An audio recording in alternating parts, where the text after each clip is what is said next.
Giants in sports. And today I want to talk about where Odell could end up if he gets traded. So we all know this time last year the New York Giants traded Odell to the Cleveland Browns. Though the addition of Odell didn't make much of a difference in Cleveland, and they seem to have actually regressed, mostly because the Browns' line was hot garbage. During last season, it was reported Beckham was trying to get out of Cleveland, even telling Coach Belichick, "quote to get me out of here." First of all, it's hilarious to me as a Giants fan. And other than getting smacked around by most of the teams we played last year, we'd have to deal with Odell's ridiculous on and off field antics. With Jonas Jenkins off the team, it seems all the trouble players are gone. So reports have resurfaced that Odell wants out, and the chances are slim that Cleveland will trade him. But, well, mostly just because it's a $19 million dead cap. They do have the cap, but we've seen this play out once before.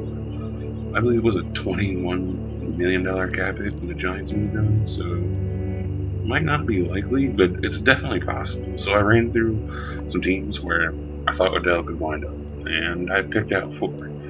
There's about 15 teams that do have the cap to do this trade, but I just focused on these. So number one, the Baltimore Ravens, and it's no secret the Ravens need help at wide receiver. A combination of Lamar Jackson, Odell, Marquise Brown, and Mark Andrews at tight end could be the best offense we've seen, well, ever. Lamar Jackson's running threat regularly opens up one-on-ones for the Ravens receivers. This could be a match made in heaven. Odell could also have a blockbuster season after a couple of lackluster seasons, at least for Odell standards. The chances are even lower the Browns would trade Odell to a division rival. If the offer is way bigger than anyone else, maybe they wouldn't be able to say no. My number two team is New York Jets. And Jets did sign Rashad Perriman, who's a capable wide receiver, but he's far from a star. With Quincy Newman and Jamison Crowder also on the roster, the Jets receiving court definitely could use some help. The Jets got the cap, but is their front office willing to give up the draft capital to acquire Beckham? The Jets O-line has been depleted over the last number of years, and they may want to shore up their O-line in the draft.